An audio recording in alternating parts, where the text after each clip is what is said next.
Rich sterile man is shocked when a humble young woman saves his life and gives him twin sons. Nova Collins never planned on being a hero that night.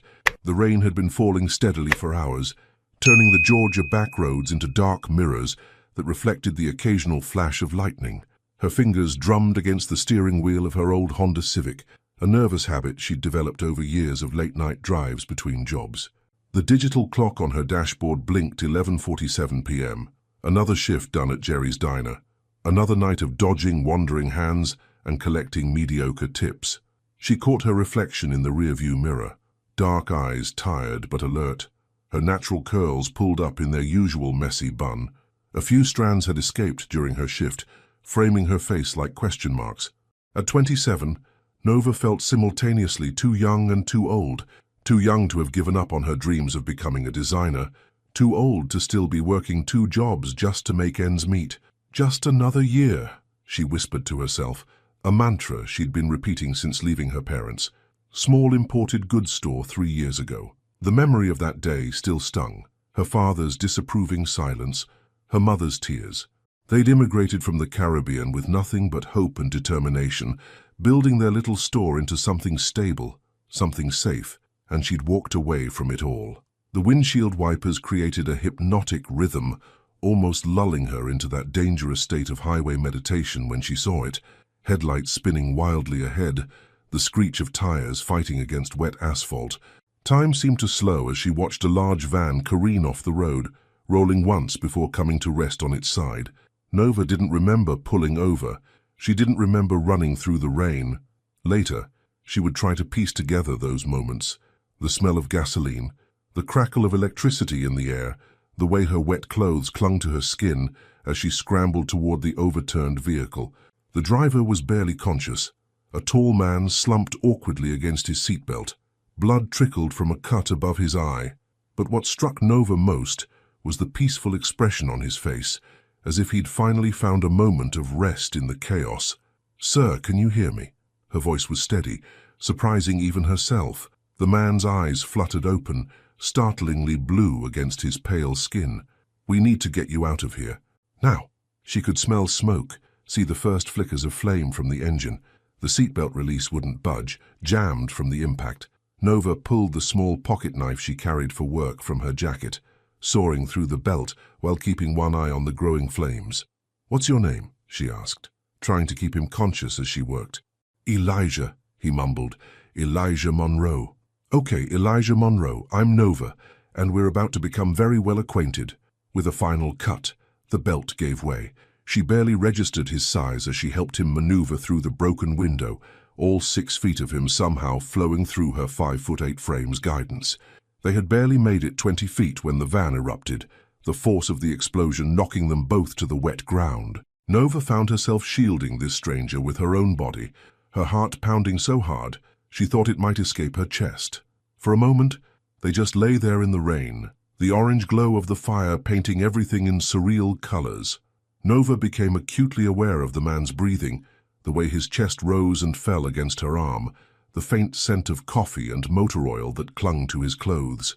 "You saved my life," he said finally, his voice rough but clear. Nova sat up, pushing her soaked hair out of her face. "Yeah, well, I couldn't let you die. Who'd tip the waitresses at Jerry's?" The joke fell flat, her usual defense mechanism failing in the face of such raw intensity. Elijah Monroe struggled to sit up, wincing. In the firelight, Nova could see him clearly for the first time.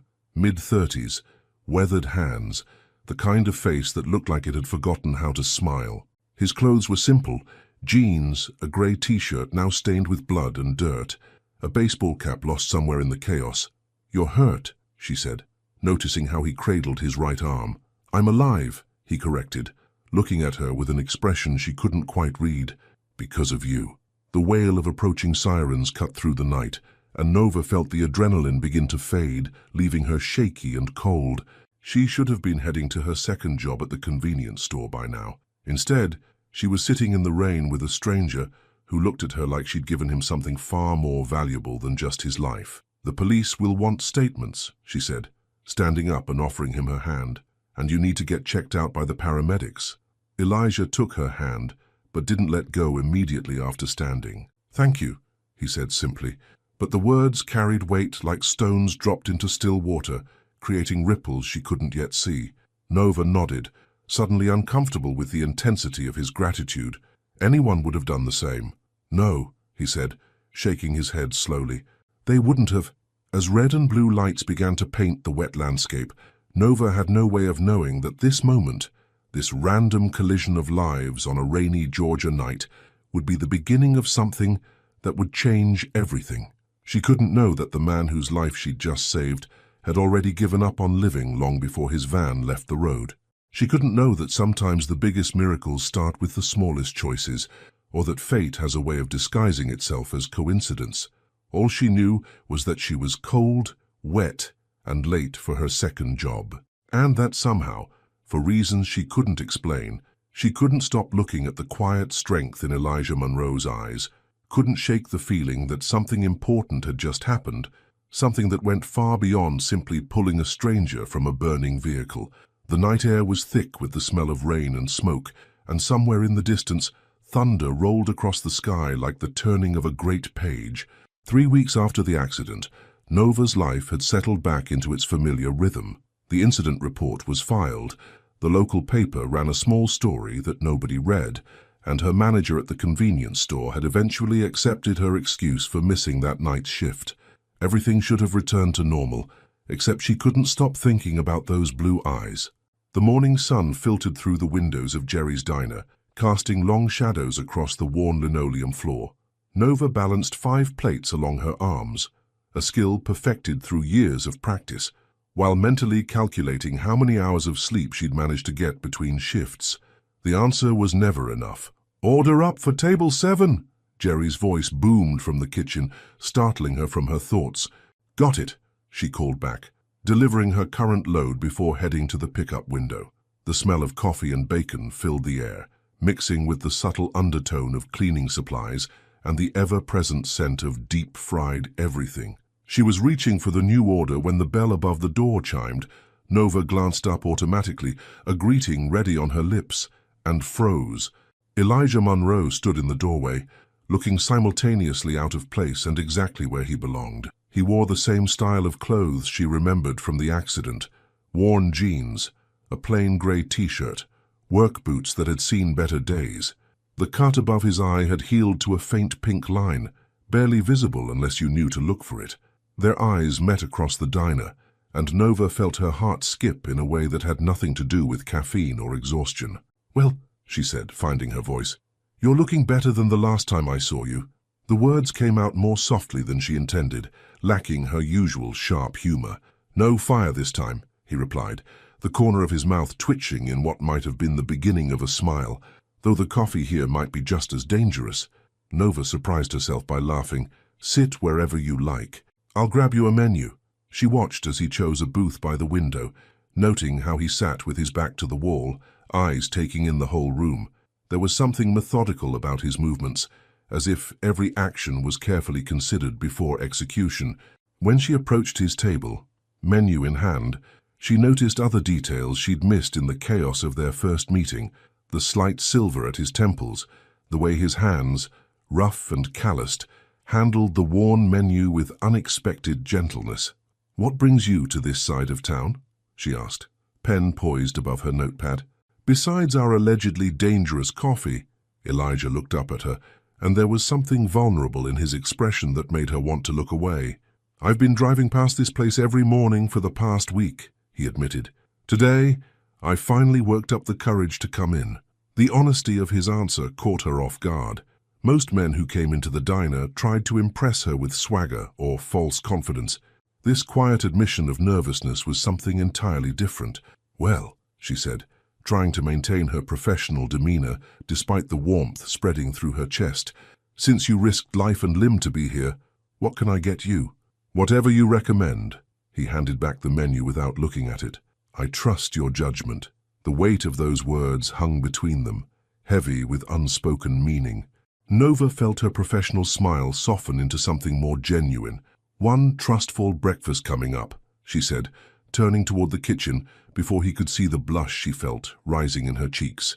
Throughout her shift, Nova found her eyes drawn to his booth. Elijah worked while he ate, typing on a laptop that had seen better days, occasionally making notes in a battered notebook. He didn't try to engage her in unnecessary conversation when she refilled his coffee, but his eyes followed her movements with quiet attention. As the morning rush died down, Nova found herself back at his table, drawn there by something she couldn't quite name. "So," she said, sliding into the seat across from him during her break, "are you going to tell me what you really do? Because no ordinary truck driver types that intensely on a laptop." Elijah closed his computer, giving her his full attention. "I own a small transportation company," he said. 5 trucks, local routes mostly.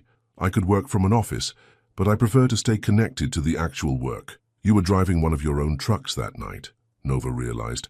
"The van that crashed." He nodded, his fingers tracing the rim of his coffee cup. "It helps me remember what matters.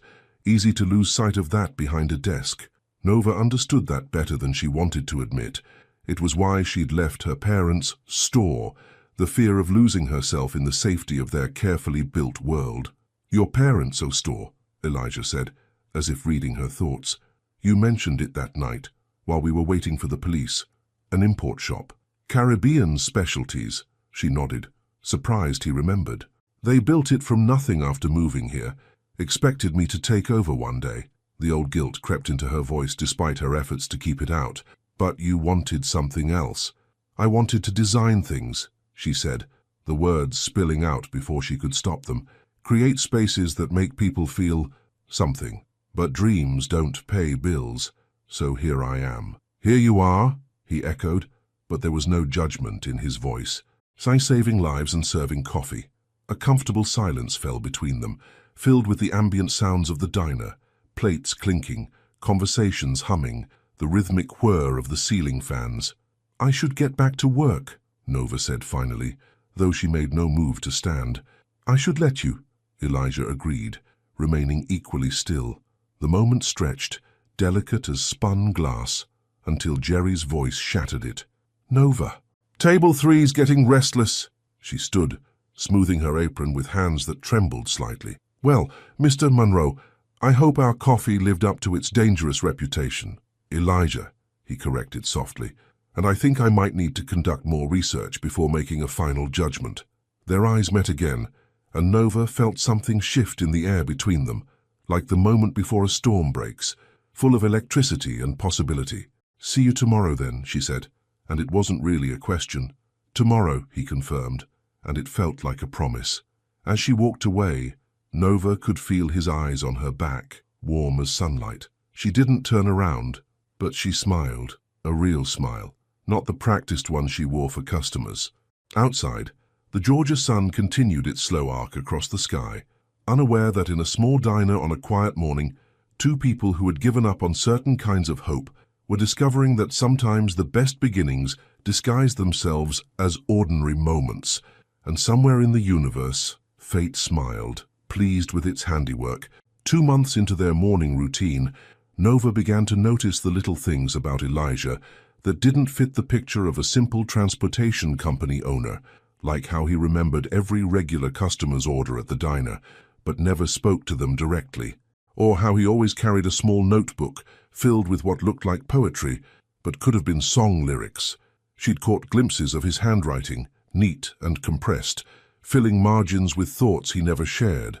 Today, she watched him from behind the counter as he parked his newly replaced van in his usual spot. The summer heat was already thick at 7 a.m., making the air conditioning work overtime. He walked in wearing his standard uniform of jeans and grey t-shirt, but there was something different about his expression, a heaviness she hadn't seen before. "You look like you could use the dangerous coffee today," she said, as he slid into his usual booth, noticing the dark circles under his eyes. "Make it lethal," he replied, attempting a smile that didn't quite reach his eyes. Nova poured his coffee, then hesitated. The morning rush wouldn't start for another 30 minutes. "Want company?" He looked up, surprised. They'd shared conversations over the past weeks, but always in snippets, a few minutes here and there between her other tables. This was different. "Please," he said, gesturing to the seat across from him. Nova sat down, wrapping her hands around her own cup of coffee. "Bad night?" Elijah stared into his cup as if it held answers. Anniversary, he said finally. Of the divorce. The word hung between them, heavy with unspoken history. Nova had suspected there was a story there, had seen the faint line on his ring finger where a wedding band used to be, but he'd never mentioned it before. Do you want to talk about it? She asked, careful to keep her voice neutral. He was quiet for so long she thought he wouldn't answer. When he did speak, his voice was low, meant only for her. We were trying to have kids. Found out I couldn't. Everything fell apart after that. Nova felt the weight of his confession settle in her chest. I'm sorry, she said, knowing the words were inadequate, but offering them anyway. It's been 3 years, he continued, tracing the rim of his cup with one calloused finger. Shaz shouldn't still feel like this. Some things don't follow a timeline, Nova said softly, thinking of her own parents, of phone calls that went unanswered and holidays spent alone. Healing isn't linear. He looked at her then, really looked at her, and Nova felt seen in a way that made her breath catch. You sound like you know something about that. Maybe I do. She glanced at the clock, still 15 minutes before the rush. My parents, they had this whole life planned out for me. When I chose differently, it broke something between us. They saw it as rejection. I saw it as survival. Do you regret it? The question was gentle, free of judgment. Nova considered this, rolling the thought around like a hard candy. I regret the pain it caused them, but not the choice itself. Sometimes the hardest thing and the right thing are the same thing, you know. Elijah nodded, understanding flickering in his eyes, like running into a burning vehicle to save a stranger. She laughed softly. That was just stupid. That was brave, he corrected, reaching across the table to touch her hand briefly. His fingers were warm from the coffee cup, rough from work, and the contact sent a current through her that had nothing to do with caffeine. The moment was interrupted by the bell above the door. Nova pulled her hand back, standing quickly. And that's my cue. Nova, Elijah called as she turned to leave. She looked back at him. Thank you. She knew he meant for more than just the coffee or the conversation. Any time, she said, and meant it. The morning rush came and went, but something had shifted between them. Nova found herself sharing more during their brief interactions, telling him about the design sketches she still drew late at night, about the dreams she hadn't quite given up on. In return, he began leaving his notebook open when she approached, letting her glimpse the words he wrote in the quiet hours before dawn. One particularly busy morning, she was rushing between tables when she noticed he'd left something behind. The notebook lay forgotten on his table, its pages slightly ruffled by the ceiling fan. Nova slipped it into her apron pocket, planning to return it the next day. That night, in the quiet of her small apartment, she sat cross-legged on her bed and opened the notebook. She told herself she would only look at one page, just to make sure it was his. But the words caught her, pulled her in like a current. In the spaces between words, where silence grows thick as Georgia heat, I find myself watching her hands as she pours coffee, wondering if she knows she's teaching me how to wake up again. Nova closed the notebook quickly, her heart hammering. These weren't song lyrics or random thoughts. They were poems. About her. About them. About mornings filled with coffee and careful conversations. About healing and hope and things too fragile to name.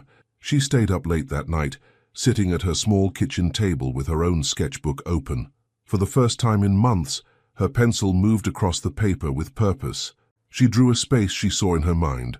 A cafe with large windows and comfortable booths, walls decorated with local art, a counter where people could sit and talk and heal in the spaces between words.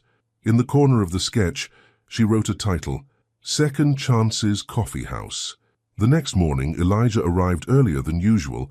Nova handed him his notebook without comment, but slipped her sketch between its pages. Their fingers brushed during the exchange, and she felt that same electric current run through her. I added something, she said quietly, for your collection. He opened the notebook and found the sketch. His eyes widened slightly as he took in the details, lingering on the title. When he looked up at her, there was something new in his expression, something that looked a lot like hope. It's beautiful, he said, and she knew he meant more than just the drawing. Well, she replied, trying to keep her voice steady despite the symphony her heart was playing in her chest. Maybe some dreams are worth waiting for. The morning sun streamed through the diner's windows, painting everything in shades of gold. Outside, the world was waking up, but inside, in the quiet space they'd created, Nova and Elijah were already wide awake, discovering that sometimes the best stories aren't written in grand gestures or dramatic moments, but in the gentle accumulation of shared breaths, borrowed words, and returned notebooks. And in the margins of their lives, something new was taking root, growing quietly but steadily, like poetry written in invisible ink, waiting for the right moment to reveal itself. The first time Nova rode in Elijah's delivery van, it was raining again. She'd finished her morning shift at Jerry's, only to find her car refusing to start in the parking lot. Elijah had watched her failed attempts through the diner window, before quietly gathering his things and walking out to join her. "Let me give you a ride," he said, rain dotting his grey t-shirt. Nova hesitated, keys dangling from her fingers. "I don't want to mess up your route. I own the company," he reminded her, with that almost smile she'd grown so fond of. "I make the routes." The inside of his van smelled like coffee and leather, with a hint of the industrial cleaner he'd used to erase all traces of the accident. Nova settled into the passenger seat, noticing how he'd cleared away the usual paperwork and coffee cups that normally occupied it. "I have a few deliveries to make," he said, turning the key in the ignition. "If you don't mind the company." She didn't mind. In fact, as they wound their way through back roads and small towns, Nova found herself relaxing into a rhythm she didn't know she'd been missing. Elijah drove with the same quiet confidence he brought to everything, deliberate, careful, but with an underlying strength that made her feel secure. "Tell me about your dreams," he said suddenly, breaking the comfortable silence they'd fallen into. "Not the cafe one, the others, the ones you haven't shared yet." Nova watched raindrops race down her window, considering his question. "I always wanted to travel," she admitted. "Not tourist stuff, but really travel. See how people live in different places, how they make spaces their own. Learn from that." "Where would you go first?" "Jamaica," she said without hesitation, "where my parents came from. I've never been, but I grew up hearing stories. The way they describe the colors, the light," she trailed off, realizing she was gesturing with her hands the way she did when she got excited about something. But Elijah was nodding, eyes on the road, but attention fully on her words. "You want to understand your roots? I want to understand everything," she corrected. "How people build homes and lives and meaning. How they make beauty out of whatever they have." He glanced at her then, and something in his expression made her heart skip. "You already do that," he said softly. The van pulled up to a small warehouse, and Elijah shifted into park. "First delivery," he announced, but neither of them moved to get out. Rain drummed on the roof, creating a cocoon of sound around them. Nova became acutely aware of how close they were sitting, of the way his hand rested on the gear shift, just inches from her knee. "I should help," she said, reaching for her door handle. "No," he said quickly, then softer. "Stay dry. I'll be right back." She watched through the rain-streaked windshield as he unloaded boxes, his movements efficient and practiced. A strand of hair had fallen across his forehead, and she felt an overwhelming urge to brush it back. When he returned, he brought the scent of rain with him. Water dripped from his hair onto his shoulders, and without thinking, Nova reached out and wiped a drop from his cheek. The moment her fingers touched his skin, everything shifted.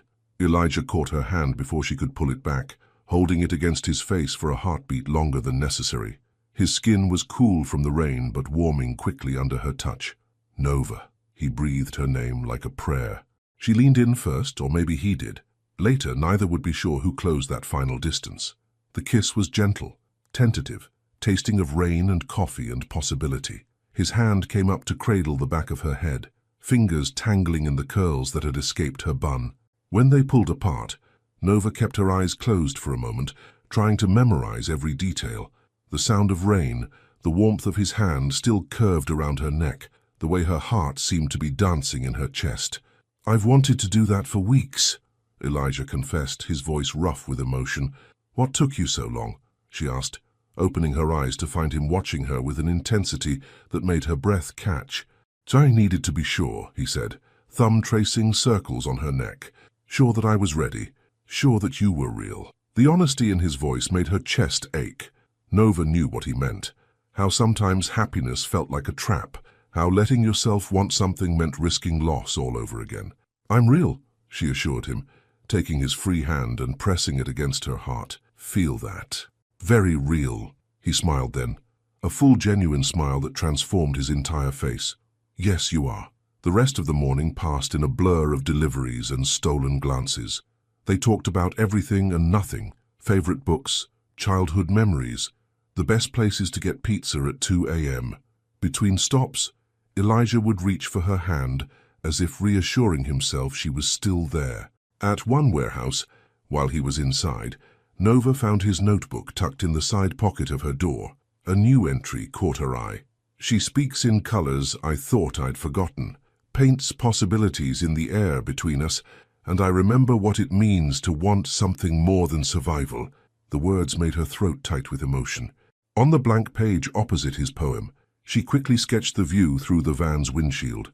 Rain-blurred streets, steam rising from warm pavement, the way light filtered through clouds to create patches of gold on wet asphalt. In the corner, she wrote, "Sometimes the best views aren't from windows, but through windshields with you." When Elijah returned and found her closing his notebook, he didn't ask what she'd seen or added. He simply took her hand again, bringing it to his lips in a gesture so tender it made her eyes sting. The final delivery took them to a small bookstore on the outskirts of town. While Elijah unloaded boxes of new releases, Nova wandered the aisles, trailing her fingers along spines of books about architecture and design. She found herself in front of a travel section, staring at a guide to Jamaica. "Buy it," Elijah's voice came from behind her. She turned to find him watching her with that same intense expression. "What?" "The book. Buy it. Start planning. Dreams need foundations too." Nova looked at the book, then back at him. "You know what's funny? For the first time in a long time, I'm not in a hurry to be somewhere else." He stepped closer, tucking a curl behind her ear. "Good," he said simply, "because I'd like you to stay right here for a while." The rain had stopped by the time they left the bookstore, but Nova had bought the guide anyway. It sat between them on the drive back to her car, a promise of future adventures.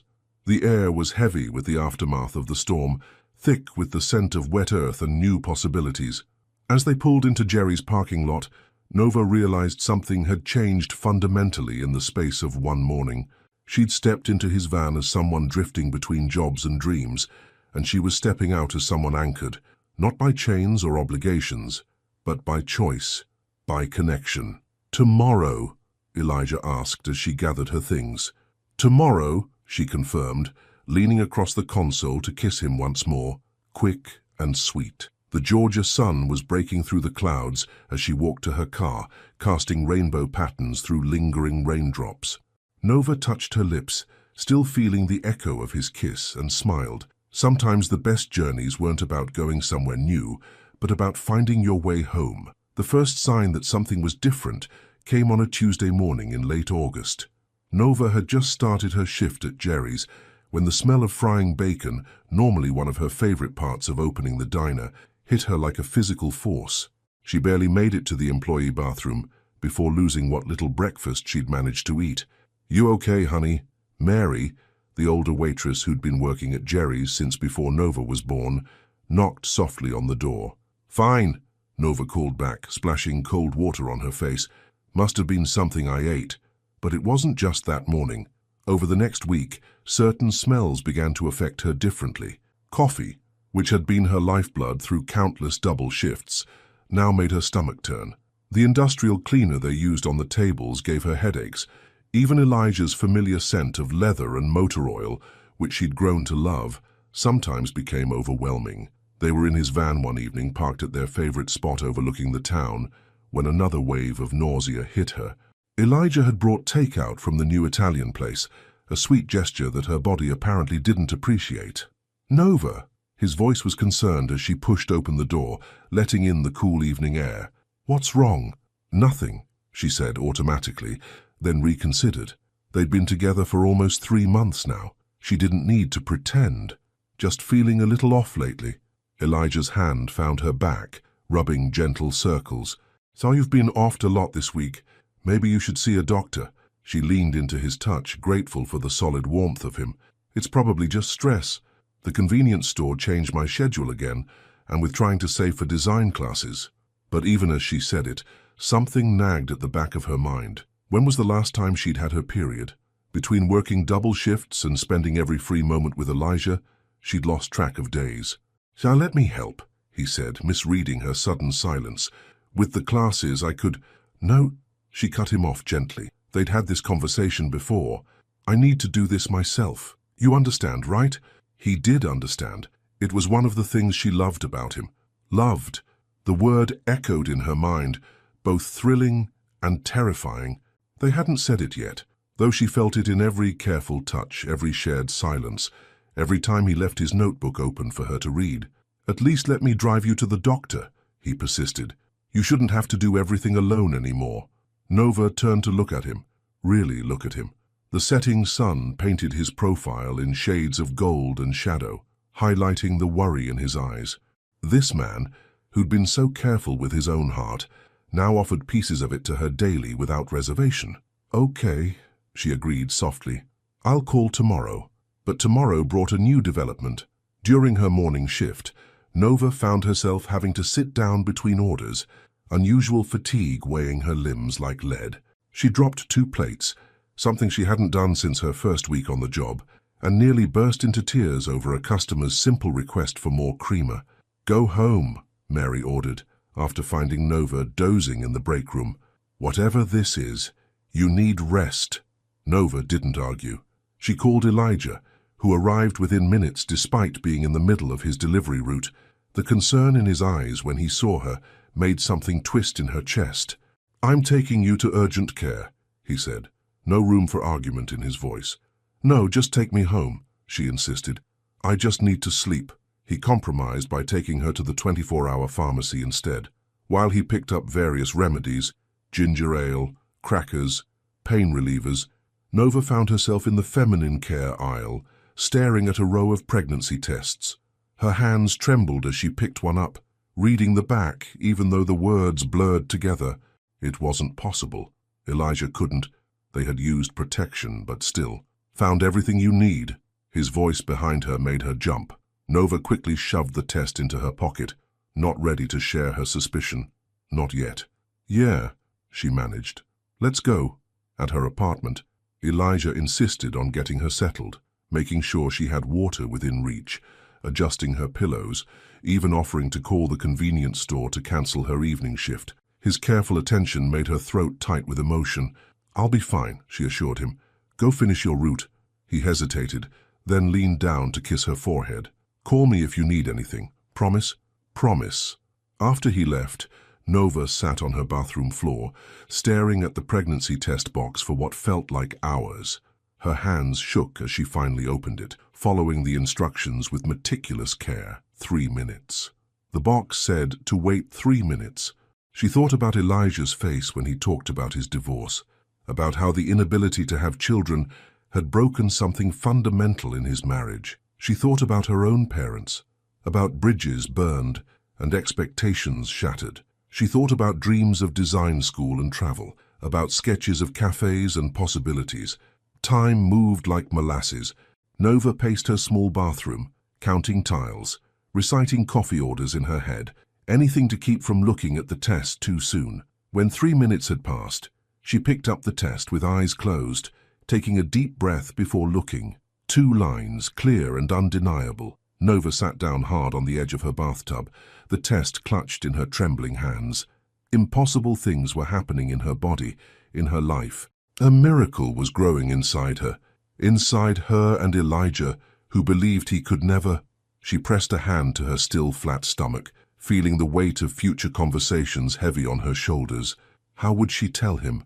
How would he react? Would this be a beginning or an ending?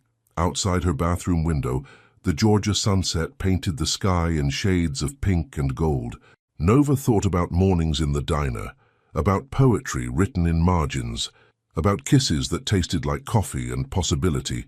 She thought about how life had a way of writing its own story, regardless of our careful plans.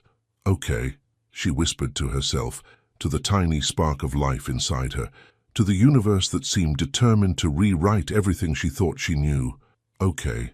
She would tell him tomorrow, or maybe the next day. For now, She just needed to sit with this knowledge, this miracle, this terrifying, wonderful thing that was about to change everything.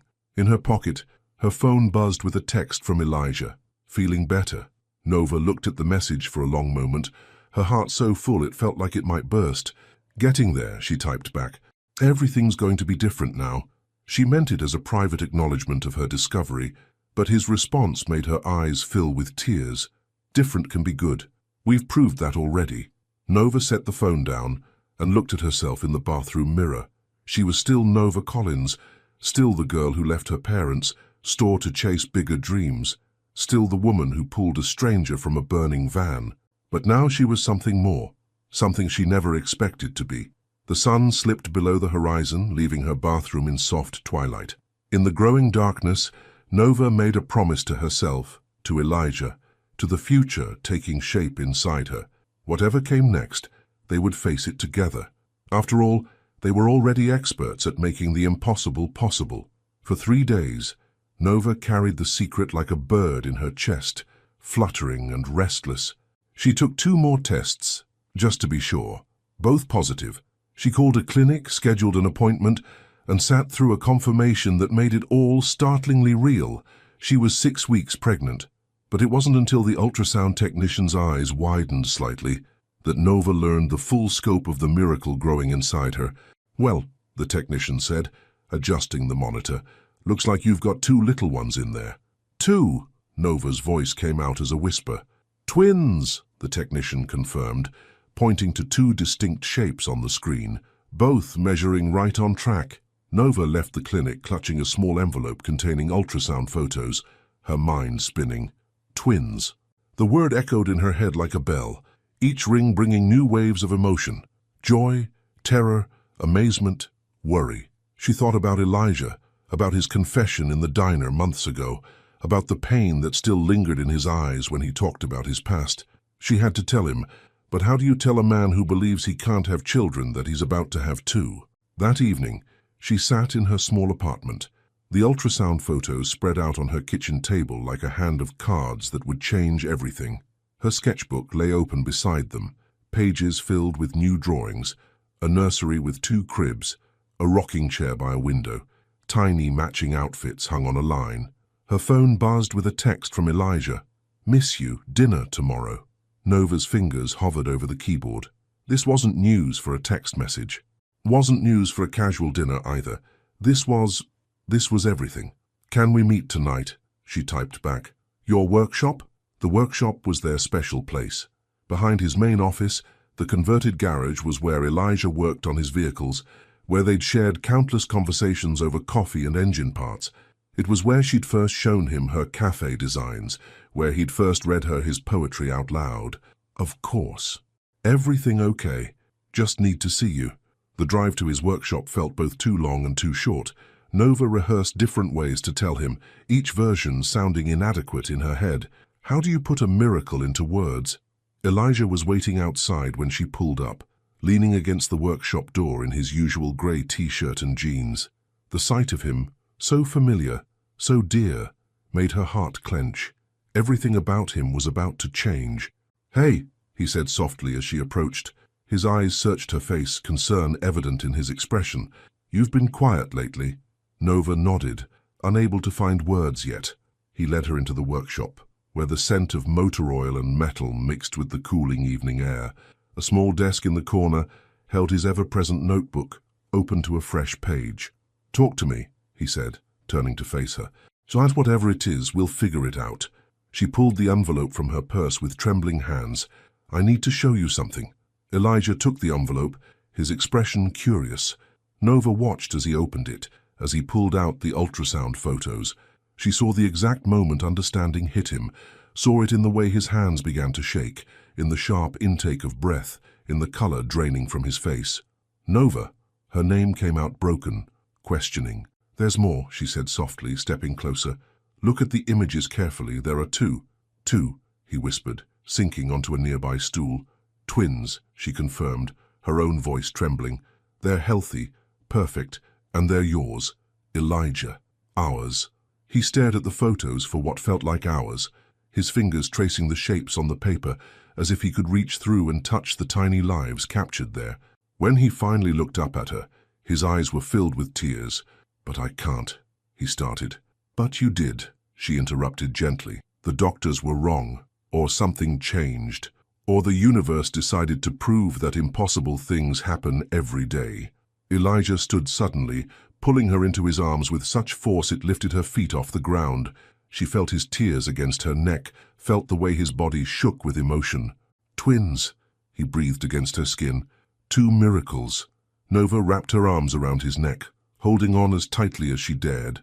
"Are you happy?" she whispered, needing to hear it. He pulled back just enough to look at her, and the joy in his eyes took her breath away. "Happy doesn't begin to cover it," he said. I'm terrified and amazed and overwhelmed and—" He pressed his forehead to hers. "I love you. I should have said it weeks ago, but I love you, Nova Collins." The words she'd been holding back burst free. "I love you too." They stood there in the fading light, holding each other while the world shifted and reformed around them. Elijah's hand found its way to her stomach, spreading wide as if he could already feel the lives growing there. "Two babies," he marveled. "How are you feeling? Do you need anything? Should you be standing?" "Maybe you should sit down."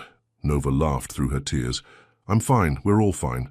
He guided her to sit anyway, kneeling in front of her with his hand still on her stomach. "Tell me everything. When did you find out? What did the doctors say? Are you eating enough? Sleeping enough?" She told him everything about the nausea, the fatigue, the tests, the doctor's visit.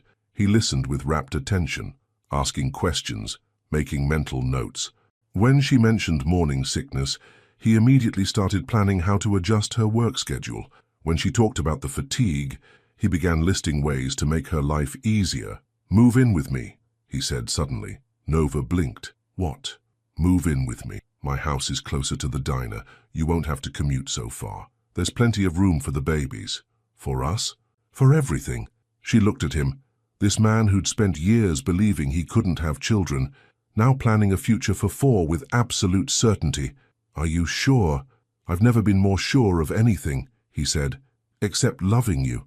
Nova touched his face, feeling the slight stubble under her fingers. "Okay," she said simply. Elijah's smile could have lit up the whole town.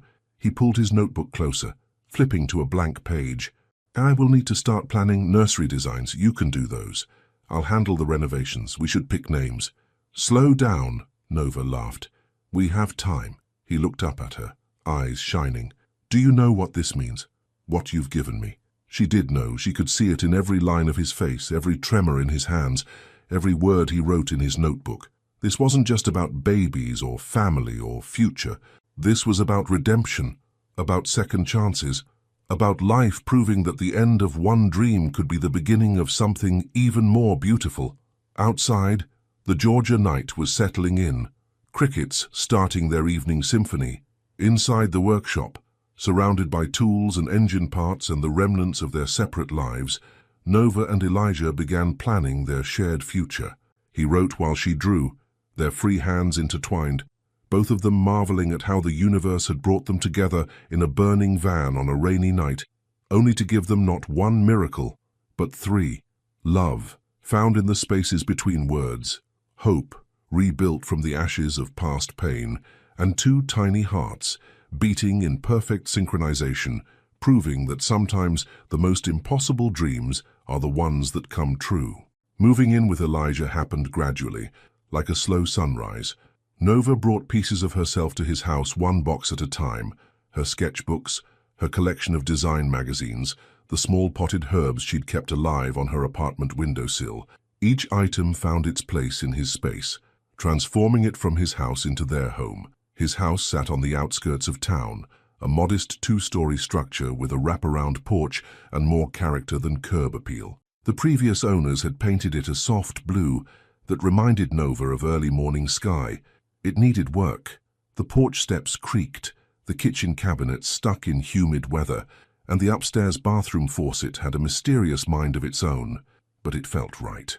On a warm September morning, Nova stood in what would become the nursery, morning sickness finally giving her a brief reprieve. The room had good bones, large windows that let in plenty of natural light, original hardwood floors under the worn carpet, and enough space for 2 cribs, a changing table, and the rocking chair Elijah had already started refinishing in his workshop.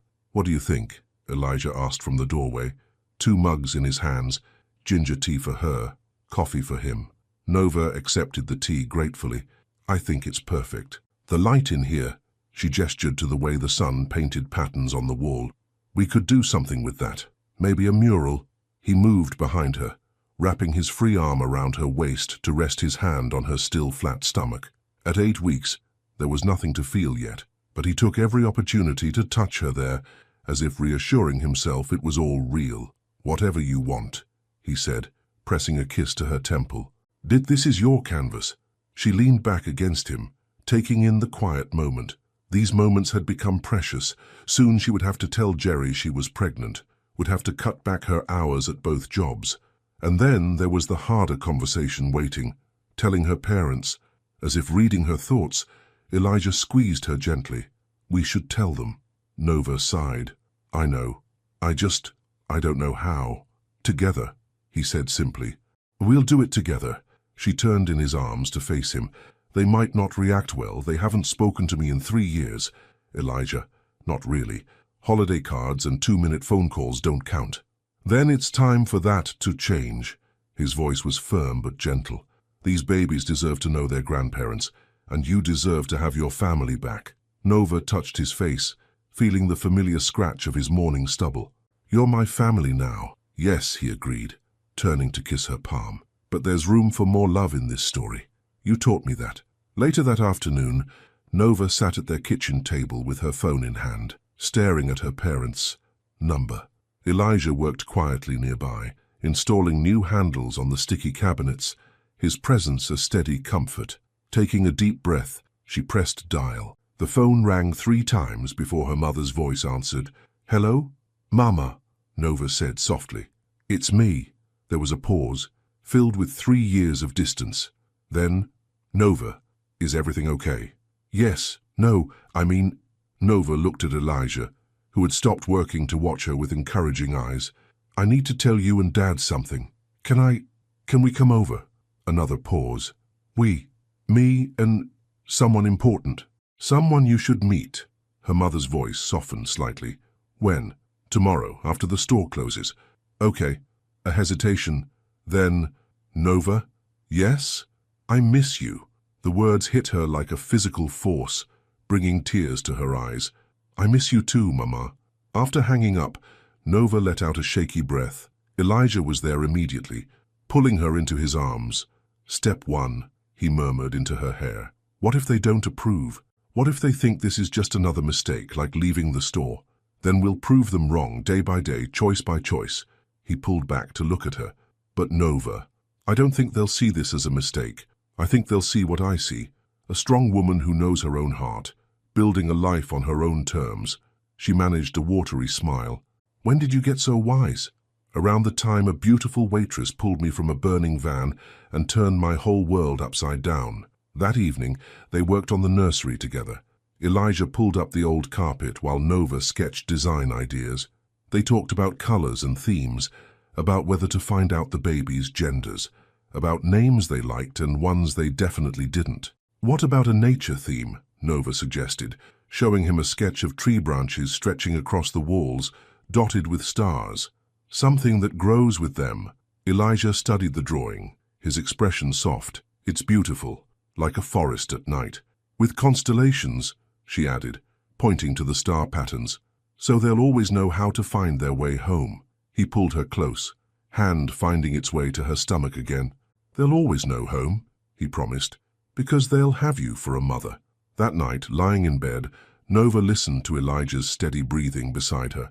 His notebook lay open on the nightstand, and in the dim light from the window, she could make out his latest entry. "In this house of creaking floors and sticky doors, we build new constellations, mapping love across morning sickness and midnight fears. 2 hearts beating beneath your heart, teaching me that home isn't always a place you find. Sometimes it's a place you build, heartbeat by heartbeat, star by star." Nova placed her hand over her stomach, imagining the tiny lives growing there. Tomorrow they would face her parents, would begin the hard work of mending broken bridges. But tonight, in this room, in this house that was becoming home, she felt at peace. Outside, crickets sang their evening songs, and a warm breeze carried the scent of late summer through the open window. Nova closed her eyes, letting herself sink into the moment, the sound of Elijah's breathing, the soft sheets against her skin, the infinite possibilities stretching out before them like stars. Tomorrow would bring its own challenges, but tonight she was exactly where she needed to be. Home, in every sense of the word, building a future one room, one heartbeat, one constellation at a time. The imported goods store looked exactly as Nova remembered it, the faded blue awning, the hand-painted window signs, the bell above the door that chimed in a particular way she'd never heard anywhere else. But standing there now, Elijah's hand steady in hers, it felt both smaller and larger than in her memories. "Ready?" he asked softly. Nova nodded, though her heart was doing somersaults. The closed sign hung in the window, but warm light spilled onto the sidewalk. She could see movement inside, her mother's silhouette arranging something on a shelf, her father's broader shape behind the counter. The bell's familiar chime announced their entrance. Her mother turned first, a tin of cookies still in her hands. Nova watched emotions flash across her face, surprise, concern, a flicker of hope. "Nova," her mother breathed, setting down the tin with trembling hands. Her father emerged from behind the counter, his face unreadable. 3 years of distance hung between them like a heavy curtain. "Mama, Dad," Nova managed, squeezing Elijah's hand for strength. "There, this is Elijah Monroe." Elijah stepped forward, his presence solid and reassuring. "Mr. and Mrs. Collins, thank you for having us." Her father's eyes moved between them, lingering on their joined hands. "You own the transportation company," he said, surprising Nova. "Your trucks deliver to our suppliers." Elijah nodded. "Yes, sir. Though that's not how I met your daughter." "How did you meet?" her mother asked, moving closer, eyes drinking in every detail of Nova's face as if making up for lost time. Nova took a deep breath. He needed saving. The story spilled out then, the rainy night, the accident, the aftermath. Nova watched her parents, expressions shift as she spoke, saw worry and pride war in their eyes.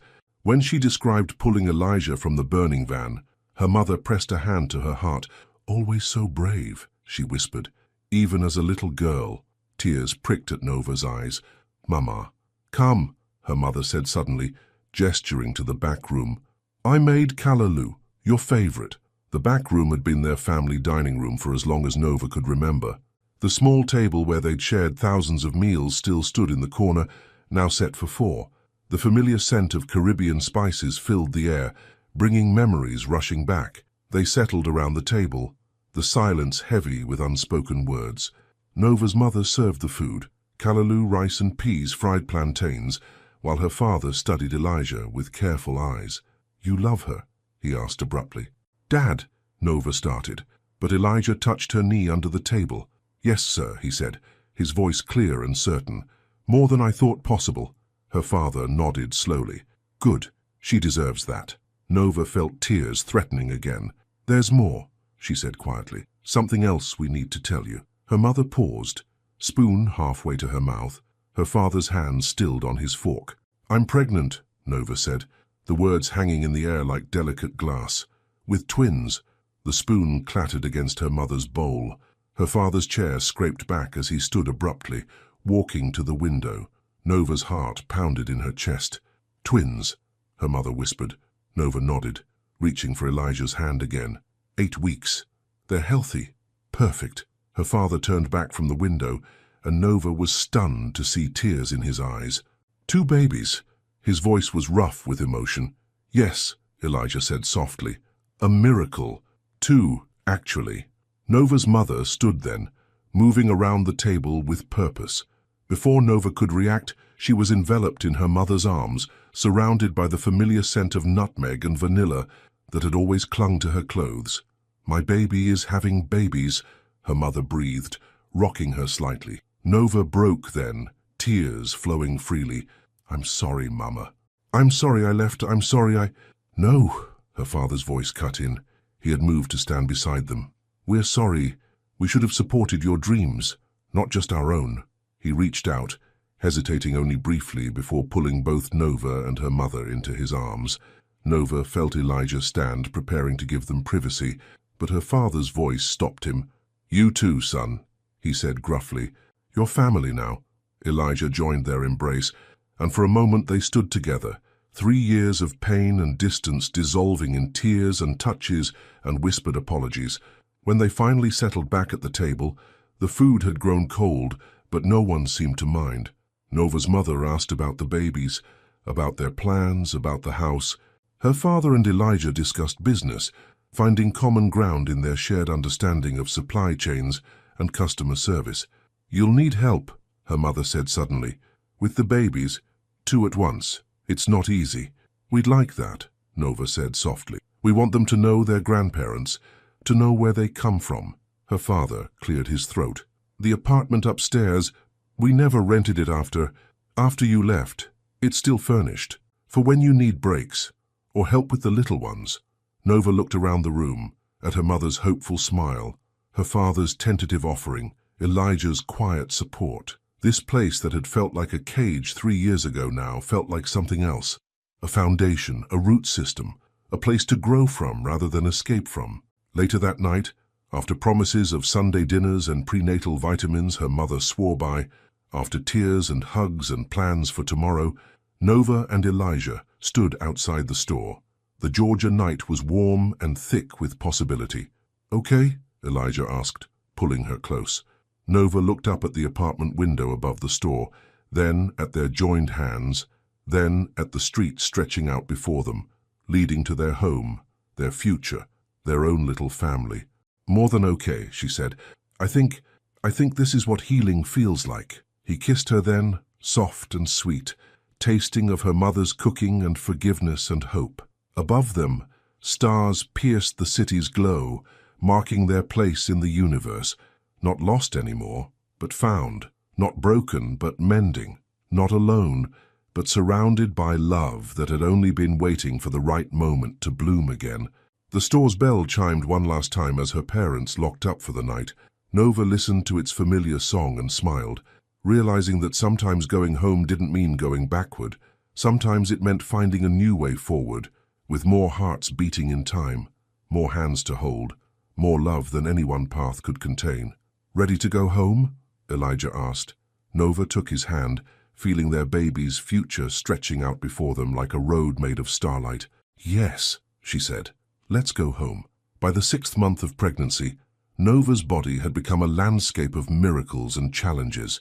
Her belly grew more pronounced each week, housing their twin boys, a revelation that had brought Elijah to happy tears during the ultrasound. She'd finally had to leave both jobs, accepting that carrying 2 babies while working on her feet wasn't sustainable. Instead, she channeled her energy into transforming their house into a home. The nursery walls now bore the forest scene she'd envisioned, painted over several weeks with Elijah's help. Dark trees stretched upward, their branches intertwining against a backdrop of deep blue, while metallic paint created constellations that caught the light like real stars. "It's missing something," Nova mused one afternoon, standing in the doorway with her hands resting on her growing belly. The babies were active today, performing what felt like synchronized swimming routines. Elijah looked up from where he was assembling the second crib. They'd chosen matching wooden ones in a warm cherry finish. "What's missing?" Nova walked into the room, her movements slower now, more deliberate. "I'm not sure. It needs life, movement." Her mother, who had become a constant and welcome presence in their lives, appeared behind them with a tray of ginger tea and cookies. "In Jamaica," she said, setting the tray on the window seat they'd installed, "we used to hang wind chimes in the nursery. For good dreams." Nova turned to her mother, eyes bright. "That's it. Not just wind chimes, but—" She grabbed her sketchbook from the changing table, quickly drawing as she spoke. Little wooden animals, hanging at different heights, bears, foxes, rabbits, all the forest creatures dancing in the breeze. Elijah moved to look over her shoulder, one hand automatically finding its way to her belly. One of the twins kicked against his palm, making him smile. "I can make those," he said, "in the workshop." "Really?" Nova looked up at him. "My grandfather taught me wood carving. Haven't done it in years." But he kissed her temple. "If for our boys, I'll remember." That evening, Nova sat in the workshop watching Elijah work. He'd cleared a special space for her, a comfortable chair with good back support, positioned where she could see him, but stay safely away from any dust or fumes. The steady sound of his carving tools mixed with the whir of the shop's fan and the distant chorus of cicadas. "Tell me about your grandfather," she said, sketching as she watched him shape a small wooden bear. Elijah's hands stayed steady on the wood, but his eyes grew distant with memory. He was a quiet man, taught more by showing than telling. Every Saturday, I'd go to his workshop behind the house, and we'd just create things. He said working with wood was like having a conversation with time itself. "What do you mean?" He held up the half-finished bear. "Each piece of wood has its own story. The years it grew, the storms it weathered, the sun it absorbed. When you carve it, you're not just shaping wood. You're revealing the story that was always there, waiting to be found." Nova smiled, running a hand over her belly. Like us," he agreed softly. The next few weeks fell into a gentle rhythm. Mornings began with Nova's mother bringing breakfast to the house, traditional Caribbean dishes modified to help with Nova's cravings and morning sickness. Afternoons found Nova working on designs for the cafe she still dreamed of opening, now modified to include a special corner for children. Her father had begun stopping by regularly too, often bringing building supplies or helping Elijah with house projects. The two men developed an easy rapport, bonding over their shared love of working with their hands and their protective instincts toward Nova. One Sunday evening, after a family dinner that had become weekly tradition, Nova's father pulled her aside. "I've been thinking," he said, his voice gruff with emotion. "The store's back room, the storage space, it's bigger than we need now. With some work, it could be what, Dad?" "A cafe," he said simply. "Your cafe, connected to the store, but your own space, your own dream." Nova stared at him, tears filling her eyes. "But the store will still be there, but maybe it's time for it to grow like our family is growing." He looked at her belly, then back at her face. "You were right, all those years ago. Sometimes holding too tight means losing what matters most." She hugged him then awkwardly because of her belly, but with all the love she could express. "Thank you, Dad." That night, lying in bed with Elijah, Nova told him about her father's offer. "What do you think?" she asked, watching his face in the dim light. "I think," he said, propping himself up on one elbow to look at her, "that your father is a wise man who knows a good investment when he sees one. But is it the right time? With the twins coming, the right time finds us, love. We just have to be brave enough to recognize it." He placed his hand on her belly, smiling as one of the boys kicked in response. "Besides, think about it. A cafe connected to your parents' and store. It's perfect. The babies will grow up there like you did. But this time, it'll be a place of choice, not obligation." Nova closed her eyes, imagining it. The smell of coffee mixing with Caribbean spices, her mother teaching the twins about their heritage while they sat at the cafe counter, her father showing them how to work with their hands while telling stories of the island he'd left for love. "I will need a name for it," she mused. Elijah reached for his notebook on the nightstand, flipping to a blank page. "Let's make a list." They spent the next hour suggesting names, laughing at the worst ones, considering the best. Finally, Nova sat up as much as she could manage. "I've got it," she said. "Second Star Cafe." "Like in Peter Pan?" Elijah asked. "Like the constellations in the nursery," she corrected. "Like finding your way home." "Like second chances." Elijah wrote it down, then added beneath it, "In this space between what was and what will be, we plant new seeds in old soil, watching dreams take root beside family trees that grow not up, but out, branching into futures we never dared imagine." Nova felt the twins move, as if responding to their father's words. Outside, a warm breeze carried the promise of spring, and somewhere in the distance thunder rolled, not threatening but cleansing, like nature herself was clearing the way for new beginnings. "Everything's changing," she whispered. Elijah put down his notebook and gathered her close. "Everything already has." They fell asleep like that, wrapped in each other's arms, their boys dancing beneath her heart, while the Georgia night sang lullabies of rain and renewal, of roots growing deeper, of dreams taking new shapes in the fertile soil of love rediscovered and family rebuilt. The night the twins decided to make their early arrival, Georgia was caught in the grip of an unseasonable storm. Nova stood at the nursery window, watching lightning illuminate the sky in brilliant flashes. She was 7.5 months pregnant, and something felt different. "Elijah," she called, one hand pressed against her lower back. He appeared in the doorway immediately.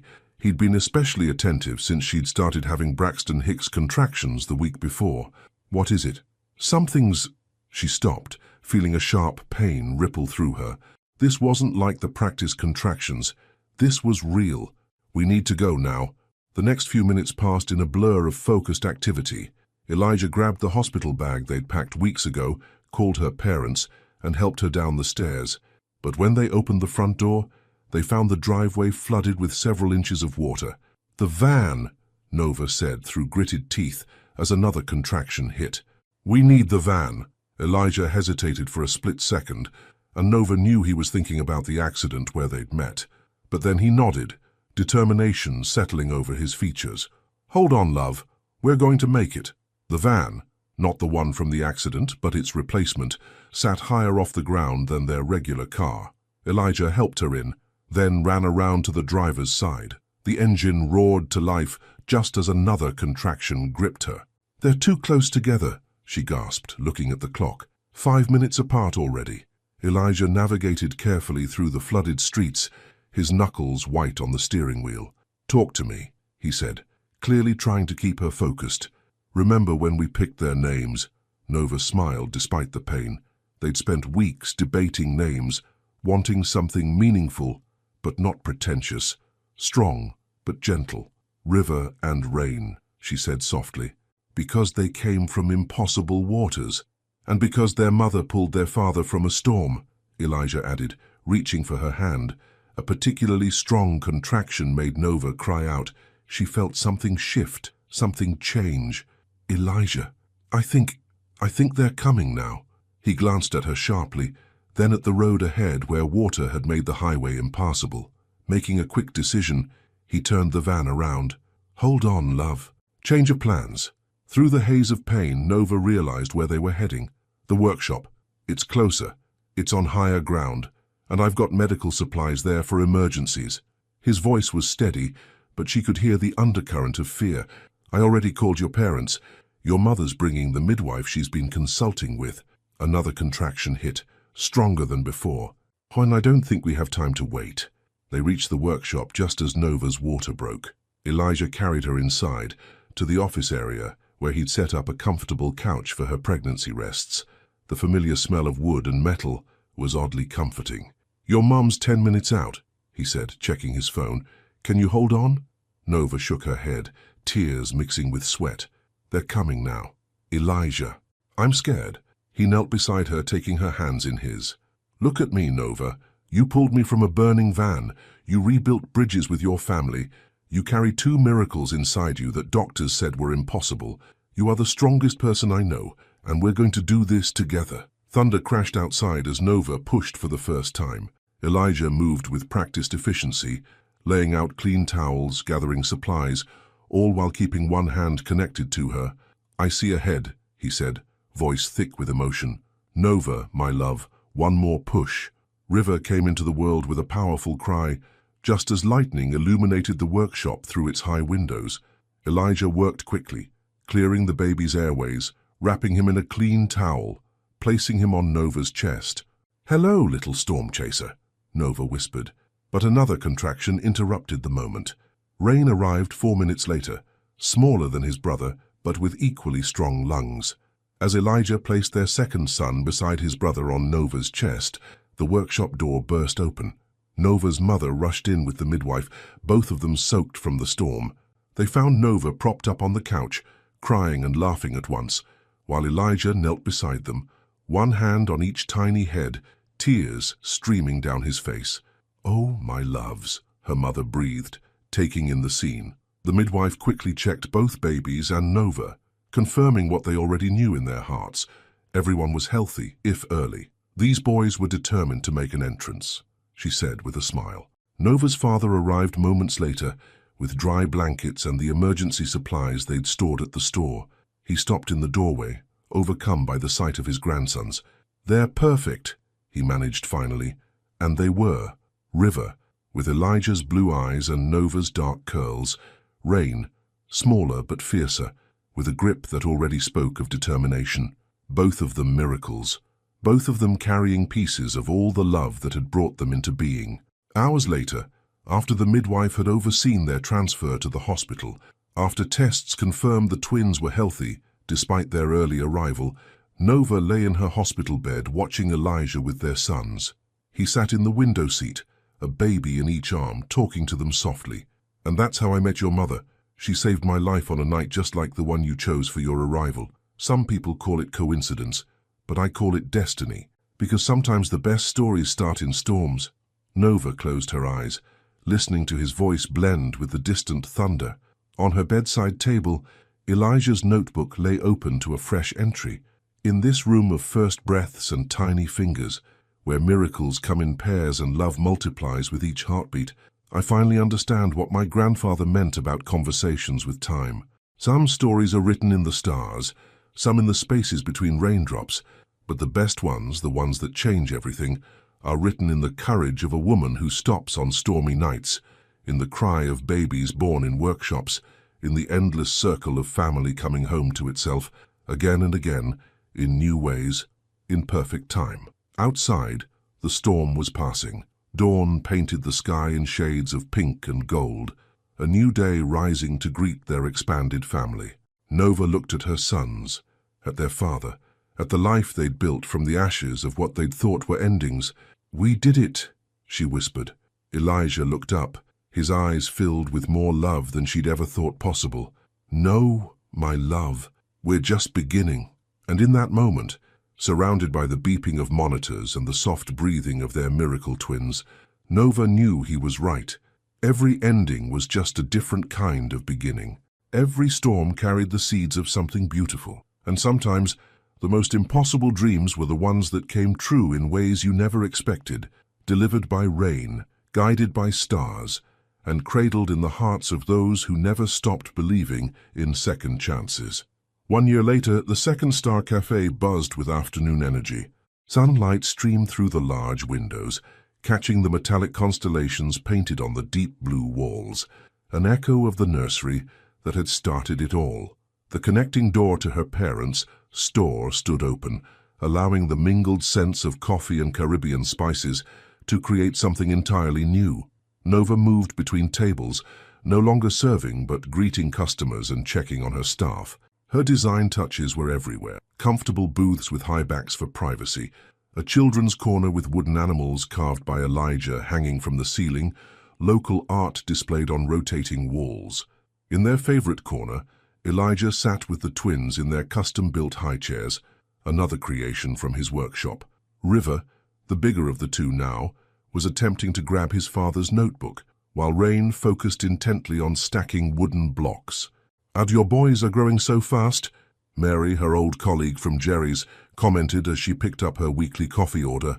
"Too fast," Nova agreed, watching as Elijah caught River's hand just before it could tear a page. But perfectly.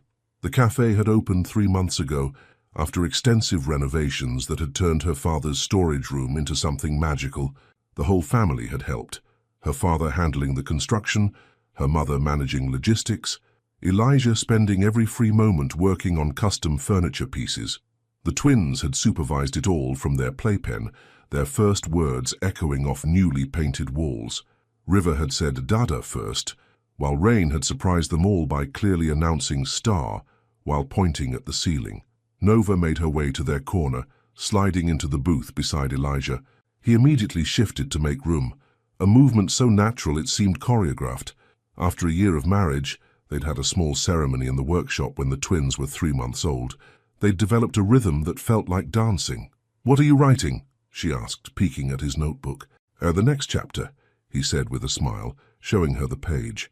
"In this space between dreams and reality, where coffee meets spice and stars paint stories on walls, our boys grow like wildflowers, untamed, unexpected, perfect." River, with his storm chaser spirit, Rain carrying quiet thunder in his smile, both of them teaching us daily that the best kind of love is the kind that grows beyond all possible boundaries. Nova touched the words gently, then looked at their sons. River now attempting to share his snack with his brother. Rain accepting with his usual serious expression. They were mirror images and complete opposites, just like the storms they were named for. "Did you ever think," she asked, leaning her head on Elijah's shoulder, "that night in the rain that we'd end up here?" "No," he admitted, wrapping an arm around her. "I didn't think I'd end up anywhere at all.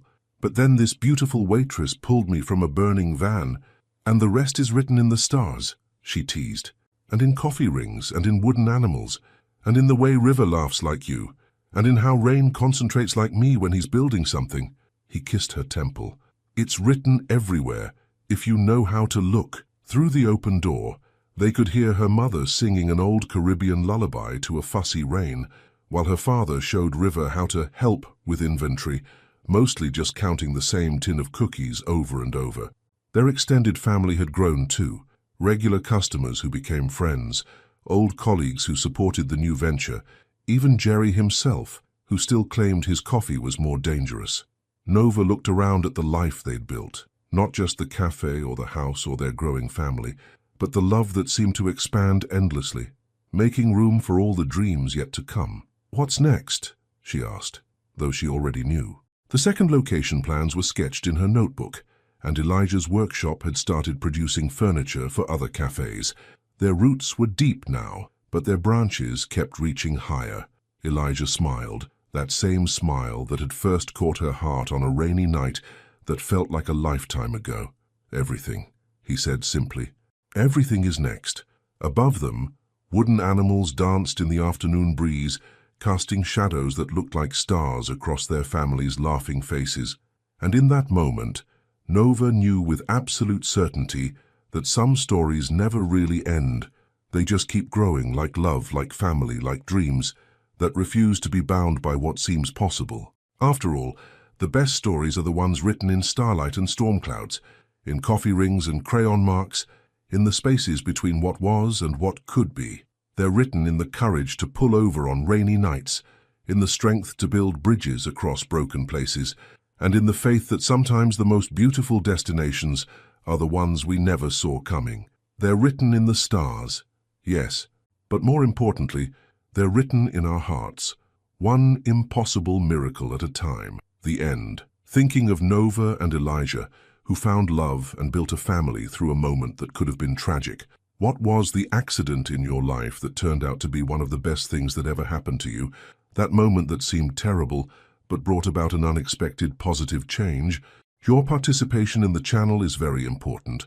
Please leave your opinion in the comments. Thank you so much for watching until the end. If you enjoyed this story, don't forget to subscribe to the channel, leave a like, and comment your thoughts. Your participation is very important to us. See you next time.